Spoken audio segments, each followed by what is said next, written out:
안녕하세요. 미국 유학고수 TV 시청자 여러분들. 자, 제 채널 통계를 보니까 10대들이 꽤 들어왔어요. 요새 제 채널이 이제 10,000명이 넘어가면서 다양한 계층들이 들어오는 것 같아요. 예전에는 정말 딱 20대 후반에서 30대 초반 딱 대학원 갈 사람들밖에 없었거든요. 불과 몇 달 전까지만 해도 제가 구독자가 2천 몇 명이었잖아요. 근데 10,000명으로 갑자기 늘면서 10대들도 좀 보이고, 그리고 정작 본인은 유학 갈 건 아니지만 자녀를 유학 보내기 위한 학부모들도 계시고 뭐 그래요. 그래서 오늘은 특집을 한번 다뤄볼게요. 공부 못하는 고3을 위한 미국 대학원 플랜, 제가 한번 짜 드려보도록 하겠습니다. 어디까지나 추천일 뿐이에요. 선택은 본인이 하시는 겁니다. 아시겠죠? 이미 대학 가신 분들은 좀 배 아플 수도 있어요. 자, 일단 한국에서 수능을 보잖아요. 수능? 그러면은 요새 의대로 쏠림 현상이 굉장히 심각하죠. 의대, 그렇죠? 그래서 공대를 좀 잘 안 가긴 하죠, 요즘. 근데 의사도 결국에는 포화가 될 거예요. 왜냐면 의사가 저렇게 쏠리면 어떻게 되냐면 의대가 지금 그리고 계속 정원이 조금씩 늘고 있잖아요. 그렇기 때문에 의사도 지금은 굉장히 인기가 많지만 이제 글쎄요, 한 10년, 20년 후에는 인공지능이 다 병을 진단하는 프로그램이 나와요. 그래서 의사가 그렇게 많이 필요하지 않을 거예요. 의사는 필요하긴 할 거예요. 왜냐면 최종 결정은 여전히 의사가 내려야 되는데, 이제는 뭐 예를 들면 병원에서 엑스레이 찍고 뭐 피검사하고 간호사들이 다 하면은 그 컴퓨터에 딱 넣으면은 컴퓨터가 인공지능이 막 분석해가지고 병 뭐뭐뭐일 확률, 무슨 논문에 근거해서 무슨 병일 확률 뭐 95% 이렇게 나온단 말이에요. 그럼 의사는 마우스로 컨펌만 누르면 되는 그런 시대가 오기 때문에 의사가 지금처럼 많이 필요하지 않아요. 그러면 그 의대 가가지고 그 사람 다 잉여 인간이 되는 거거든요. 의사도 그렇게 될 수 있거든요. 그래서 개인적으로는 제가 봤을 때 지금 고3들이 그 학과를 간다면, 그리고 미국 대학원을 간다면 제가 추천드리는 학과는 수학과입니다. 수학과. 왜 수학과냐면 수학과가 이게 이공계 학과 중에서 점수가 제일 낮아요. 그러니까 자연과학대학에 포함되어 있거든요. 그러니까 이공계는 항상 공대가 점수가 제일 높아요. 공대가. 특히 전자과. 왜냐면 그 한국의 그 반도체 제조사들 때문에 전자과 점수가 되게 높아요. 아마 공대 최강일걸요? 그 다음에 컴퓨터공학과, 뭐 이런 정보통신학과 이런 쪽이 높고, 그 다음에 기계과도 여전히 인기가 많죠. 왜냐면 한국에 뭐 자동차 회사나 뭐 제조업이 많기 때문에 기계과 여전히 인기 많죠. 그래가지고 이렇게 전화학이라고 하죠. 전자과, 화공과, 기계과. 요게 이게 강해요. 한국에서 점수가 높아요. 고3들이 가려고 하는데, 그렇죠? 그리고 상대적으로 그 이공계 수능 점수가 굉장히 낮은 학과가 자연과학대학이 있습니다. 자연과학대학은 순수 학문을 다루는 거라서 사실은 막상 졸업하고 당장 뭐 취업하기가 썩 애매한 그런 순수 학문을 연구하는 학과잖아요. 뭐 예를 들면 물리학과, 화학과, 생물학과, 수학과 이런 걸 자연과학이라고 하잖아요. 순수하게 어떤 학문의 이공계 학문의 이론을 연구하는 거. 그래서 점수가 낮아요. 그래서 공부 못하면은 이제 만약 공부 못하는 학생이 인기학과를 가려고 하면은 인서울 못 가고 막 지방대 가야 되잖아요. 그렇죠? 그럴 때 제가 특효약을 하나 알려드릴게요. 인서울에 굳이 가고 싶다 그러면은 수학과를 가세요. 그러면 수학과가 점수가 낮아요. 자연과학대학에 있어서. 그러니까 처음에 자연과학대학으로 들어가서 거기서 이제 2학년 올라갈 때 수학과로 나눠지겠죠. 요렇게 해서 자연과학대학을 들어가시란 말이에요. 그러면은 그 낮은 학점으로도, 낮은 수능 점수로도 상대적으로 괜찮은 학교를 갈 수 있습니다. 왜냐면 이게 점수가 낮기 때문에. 거기서 수학과를 하면 뭐가 좋냐면, 이 수학 사실은 사람들이 몰라서 그러는데 인공지능, AI의 핵심 알고리즘이 다 수학이에요. 통계입니다. 통계의 원리예요.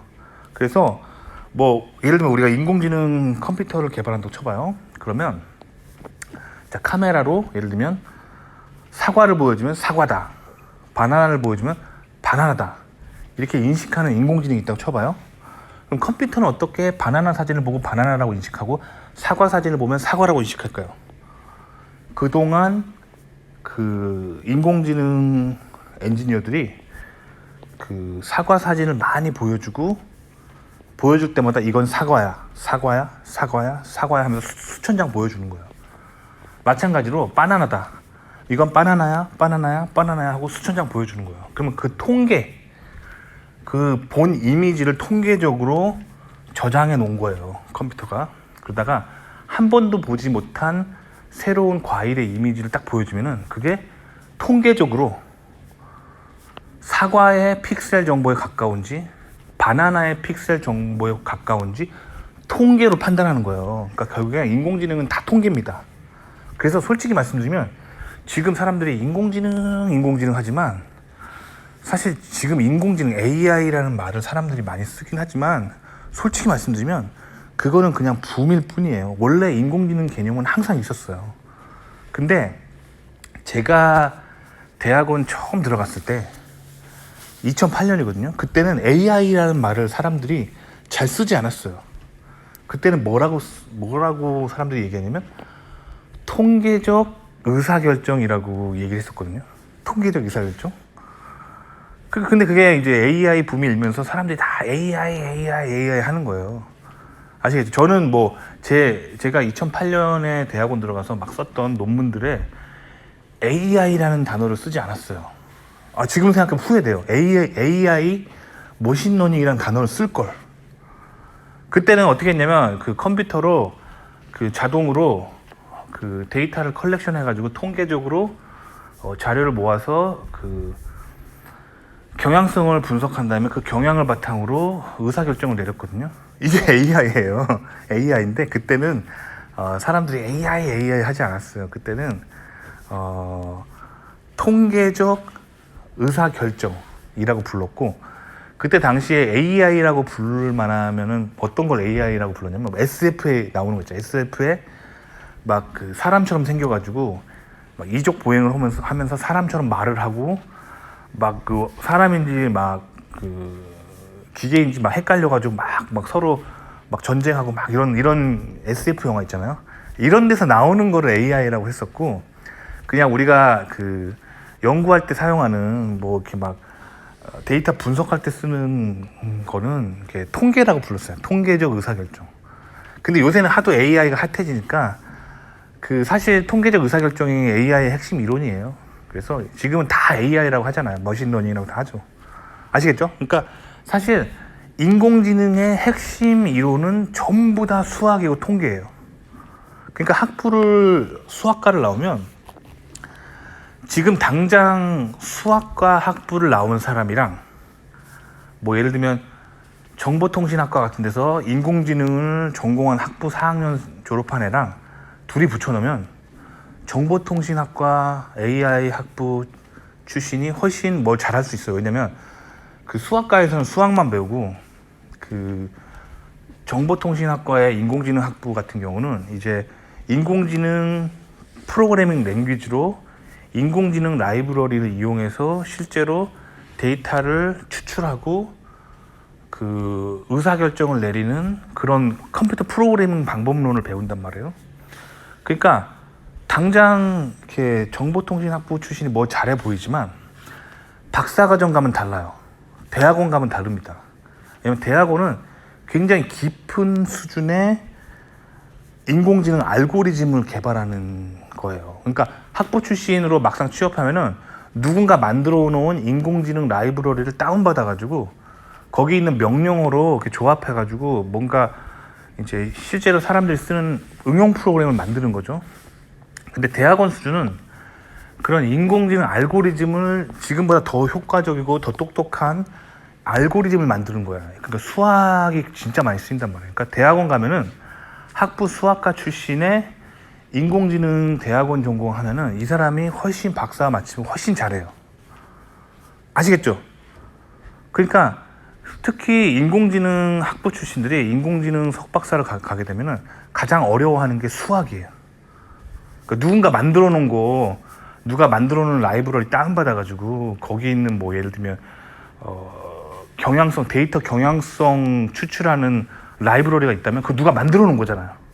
그 만들어 놓은 거 그냥 다운받아 가지고 내가 모아놓은 데이터를 트레이닝 시작하고 엔터 치면은 그거는 누구나 할 수 있는 거예요. 학부 뭐 한 1, 2학년만 돼도 할 수 있는 거예요. 몇 번 해보면. 그런데 이제 대학원 가면은 배우는 인공지능은 뭐냐면 기존에 나와 있는 인공지능 수학 알고리즘보다 뭐가 더 빠르고 효율적이고 더 에러 없는 판단을 내리는가, 이런 수학적인 통계에 대한 깊은 이론을 배우는 게 AI 석박사 과정이란 말이에요. 그러니까 학부에서 프로그래밍만 하던 인공지능 학부 출신들이 오히려 대학원 가서 되게 수학 때문에 힘들어한다니까요.